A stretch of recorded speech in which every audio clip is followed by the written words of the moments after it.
Thank you so much for the introduction. I'm going to give you more details on what SOMA has introduced in some of the projects that ENERGIA is implementing. So I'll focus on my project, which is Botswana Power Corporation.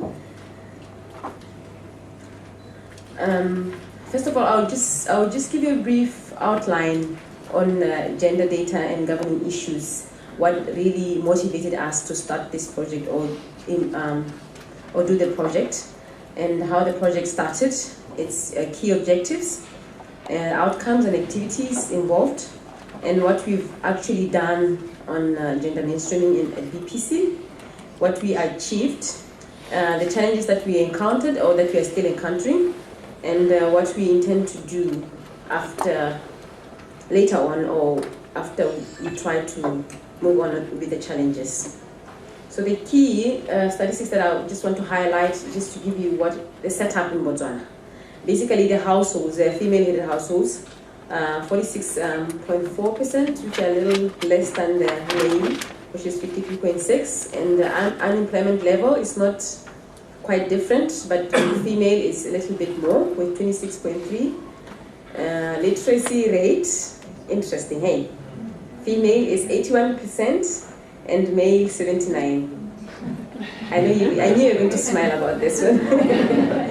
Mainly because there's been quite a hard, an extensive advocacy on girls and education.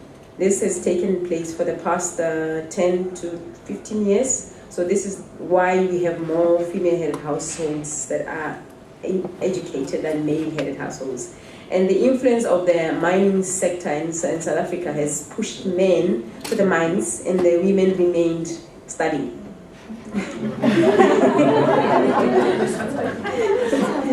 And a representation in parliament, this is horrible. We have 11% is female and 89% is male, as you understand from the cultural setup. The men in control, even though they're not educated. and the local authorities, we call them councillors. Women are still lower than men. And the representation in local government, this is now in the VDCs, where we call village development committees. Men are still more in terms of heading the VDCs, but representation in the committees, there are more women than men. And land ownership, this one is almost equal, also because of some other legislation that have been introduced. I'll talk about them later on. And what is it that motivated us to start this project? The main one was the gender and energy audit that was driven out by or powered by Nozipo. She came forth and motivated the Minister of Minerals, Energy and Water Resources. And it was started at Energy Affairs. I was still working at Energy Affairs, so I worked with Nozipo, and we did gender and energy audit in 0506. The other issue concerning the energy audit that also helped us to really work on the audit was when I was doing my thesis with the help of Joy Clancy. I did gender mainstreaming in the energy policy. So it also helped us to push the energy audit, because I had influence to my director and actually showed him my thesis. I got a good grade. And so it helped us to really push, and the audit was done. And the other issues that also motivated us to start on this project was saying we have done there are a couple of policies and regulation in the country. And why isn't that the energy sector is implementing or doing something on gender and energy? And the national population policy, has also recognized female-headed households that are vulnerable. And when we looked at our audit and we said there is need for us to take action and implement what the policy is also highlighting. So maybe there is need for us to talk about gender, and specifically for the energy sector. And the revised national policy for rural development, in which I'm focusing on rural electrification, also gave us some motivation to say there's need for us to have equal access of resources. And in my sector, focusing particularly on electricity, and we said there's grid electricity, there's off-grid. Maybe there's need for us to also show some impact or influence on the part that we are doing to rural development. And the 2004 abolition of marital power also gave us some motivation to say, okay, now that women can have their own stand, maybe this is our time to say, okay, you have our own stand in doing a lot of activities like going to the bank and getting a loan. So maybe energy issues can come in here. You can get a loan and electrify your house with a grid, because grid electrification connection fee is approximately $1,000, in which the deposit is $100, and it's not all female households that can afford that. So if they have access to finance, it will be easier for them to have grid connections. And the gender policy framework that also highlights the need for all sectors to implement gender activities also gave us some motivation and stand, so that even when we write a proposal to our principals, they know why we really have to do a gender-focused activity in our project. And the project that we did was to mainstream gender in rural electrification. What also gave us some motivation in doing gender mainstreaming in rural electrification is the country was electrifying 100 villages within 3 years. And we said this is quite an extensive project. We are going to require a lot of people or households to connect. And we know very well that those with more financial power are men. We need to also highlight and give emphasis and point out to those that have a lower power on financial influence, to say electricity is also critical. You know how you use it in the house, what you need it for the house. So maybe it is out there. It is need for us to go out there and share the information with women and say, this is the opportunity. You have a chance to go and get a loan in the bank. So maybe because this project is coming of electrifying your villages, maybe it's time for you to also think about grid electrification in your houses. So that's one of the things that gave us motivation to also do the project. We got a call from ENERGIA, and yes, we were very happy to write a proposal very quickly. We spent weekends trying to finish it quickly because we got the invitation quite late, but we managed to get funding from ENERGIA, and we wrote the proposal. But one thing that gave us more efforts to do the proposal was we also introduced rural electrification. RE stands for rural electrification. So the rural electrification project that was focusing on off-grid activities, solar home systems, introduction of a hot bag, and solar lanterns. These are the products that, and an improved fuel wood stove. These are the products that the rural electrification project was focusing on. And then we said, looking at the products that are available, they are mainly focused on cooking and who is in the kitchen. The woman is in the kitchen. So we said this project, we will focus our gender project on the off-grid aspect of the rural electrification. And this is one of the products of the rural electrification, particularly on off-grid activities. This is one of the households that was electrified.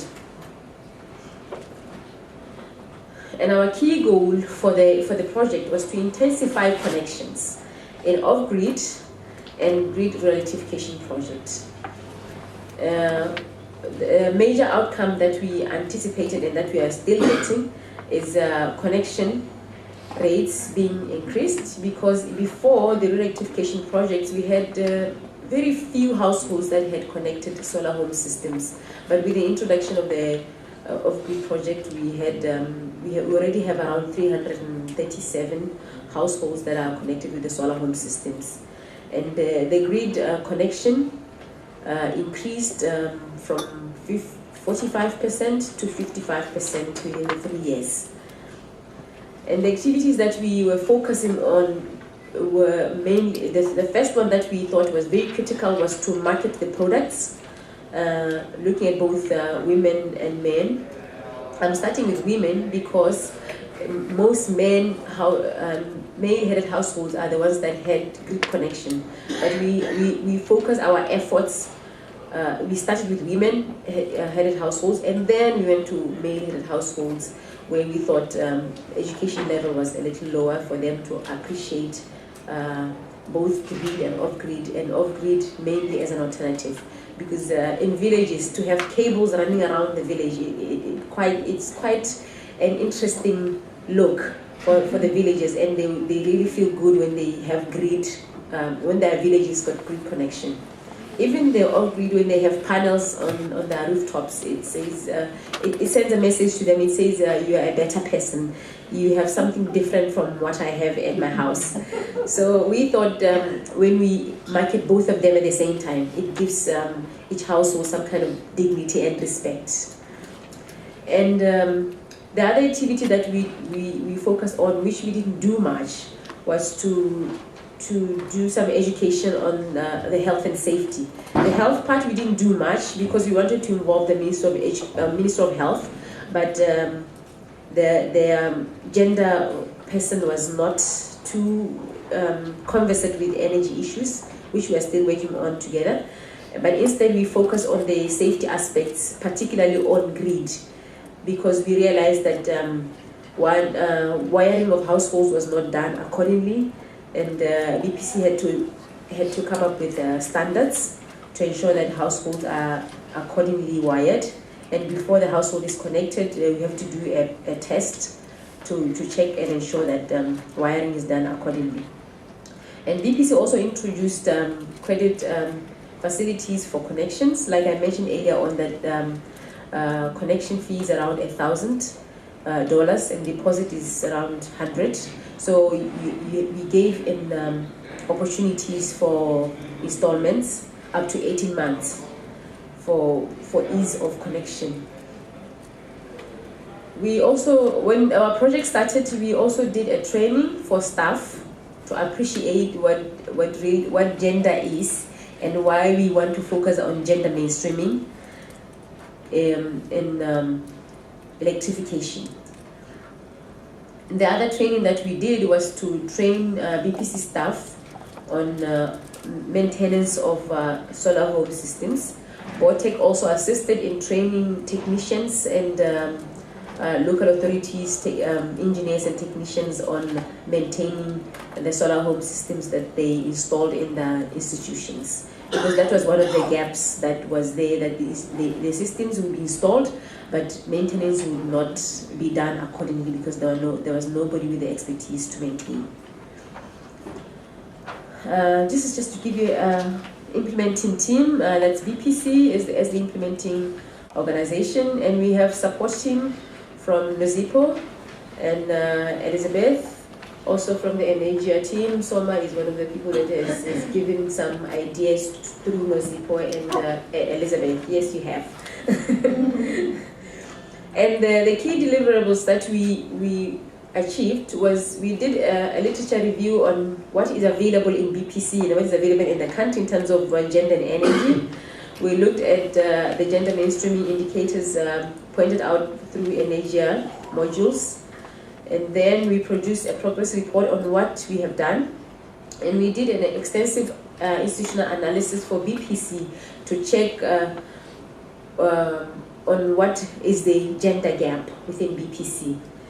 From there, we developed a gender action plan, which we presented to BPC executive, and the BPC executive presented it to BPC board. And when BPC executive presented the gender action plan, I was not part of the team, but I was impressed that one of the BPC executive managed to present the Gender Action Plan to BPC board, because when they shared the presentation with me, I realized they understood what they were really talking about. So it gave us a picture that the board, the executive did understand what we are talking about. And within BPC, we formed a team, and this team, I'm leading the team, and we have 6 men who are also part of the team. And these, we intend to send them out into other BPC depots within the country to educate other staff. And what we currently have is we have a consultant who assisted us in doing the case study, because within BPC we didn't have staff who were very conversant with gender issues, so we asked somebody to assist us in doing the case study.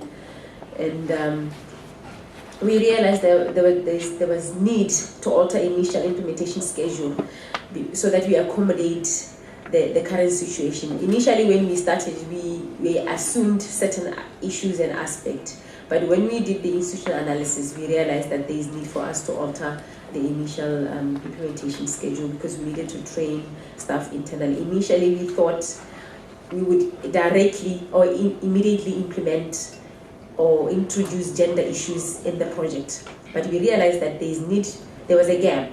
The staff was not conversant with gender issues, so we needed to start first with educating staff, and then taking the gender issues into the projects. So we altered the implementation schedule in that aspect. Okay.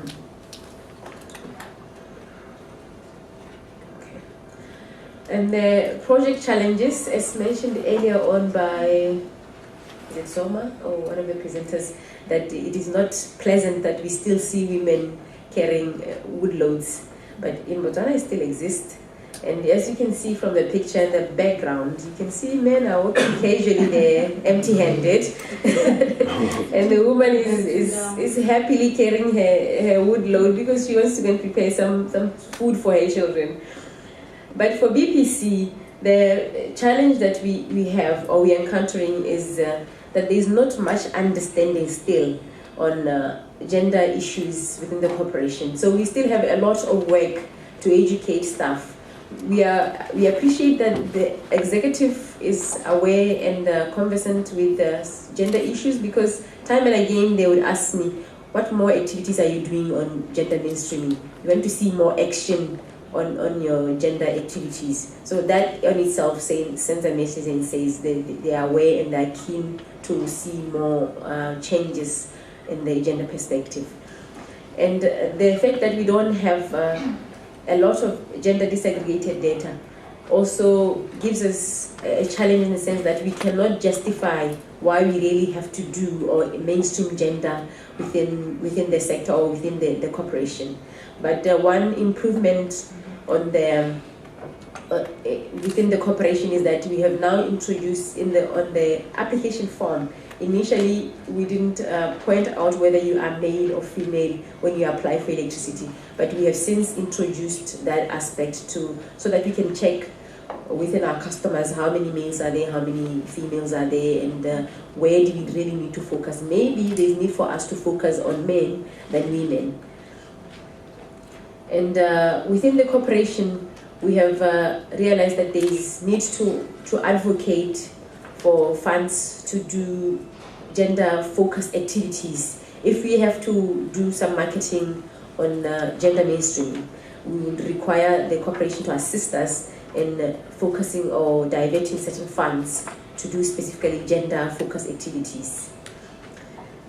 And the challenge that as a corporation we have is we have electrified about 345 villages out of 435 villages. But we still have a very low connection rate relative to the number of villages that we've connected. Compared to other countries, it's quite a high percentage because it's about 55% access of electricity, but within the country, relatively looking at the number of villages connected, it's quite a low number, because we anticipated that by end of this year would be around 80% access, but it's quite low, and it's a big challenge, and we realized that there's need for us to do other initiatives to increase connections. So we think gender mainstreaming would be one of the variables that would assist in increasing connections. And what we would focus on is try and implement the activities in the gender action plan. The first thing is to now hold a workshop within BPC with the assistance of the gender department from government to highlight the key activities or the key issues in the gender action plan to BPC staff, so that when they talk to our customers, they also highlight the need for both men and women to connect and to establish whether it is really men who understand about electricity or women who understand about electricity, and what gaps are there when you talk about electricity connections, whether it's off-grid or grid. Because in some instances, we have done like spot surveys. When people come in and submit their applications, we would ask them, when you apply for electricity, did you consult, if it's a man, did you consult your wife about where she would want the plugs to be put in the house when you're wiring the house? And the man would say, what for? You know. So and these are the gaps that we really pick and say, okay, the man just said, I need electricity in my house, but did he think about the use? He didn't. He just said, you were probably thinking about the lighting and probably the TV, and he says, I'll need electricity in the house. But sometimes if it's a woman, you ask her, did you think about where your plug is going to be for the stove? Or did you think about whether the man needs the TV or an air conditioner in the house? The woman would say, I just want electricity in my house. So these are the gaps that we are checking when we are doing our spot surveys, when they submit their applications. And we realize that as employees, we need to also share information. When they apply, we just ask them about gender needs in the house. And we realize that staff also has to be given some intensive training in terms of appreciating gender issues in terms of electricity connections, whether it's grid or off-grid. Because within off-grid, you also have lanterns, we have hot bags, we have improved fuel wood stoves where people cannot afford electricity, or gas stoves. We are also intending to do a communications exercise, publications, and go out there into khotla meetings, village communities or village gatherings. We call them khotla. So those are the ones that we are intending to do, and shed some more light on why it is important that when we bring electricity into the house, you consider the use of the type of energy that you are bringing into the house. We have also incorporated gender issues into the monitoring and evaluation plan for the off-grid project, in which Nozipo also participated in. We looked at how within BPC we can influence certain policies and activities. So the immediate one that we influenced was the general conditions of service, because it is being reviewed, and we managed to include paternity leave as one of the initiatives. We also managed to influence consideration on chief staff, particularly on nursing mothers, that they be given special dispensation when it comes to shift activities. So this is what the gender project has managed to influence on BPC general conditions of service. Oh, okay, fast. Okay, sorry. Okay. No, sorry. Basically, like I mentioned earlier on, we managed to include paternity leave for 3 days, consideration of chief staff. This is what the gender project has managed to influence on BPC policies and projects. And we've also requested that women be empowered, in the sense that when there are empowerment seminars where we talk about women and financials within BPC, the corporation considers that. They have actually approved a seminar for next year, February, in which 20 women will be participating. And we've also requested that men be taken for a grooming exercise, because we realize that within BPC, engineers don't particularly groom themselves accordingly. so they are going to be attending the workshop end of January.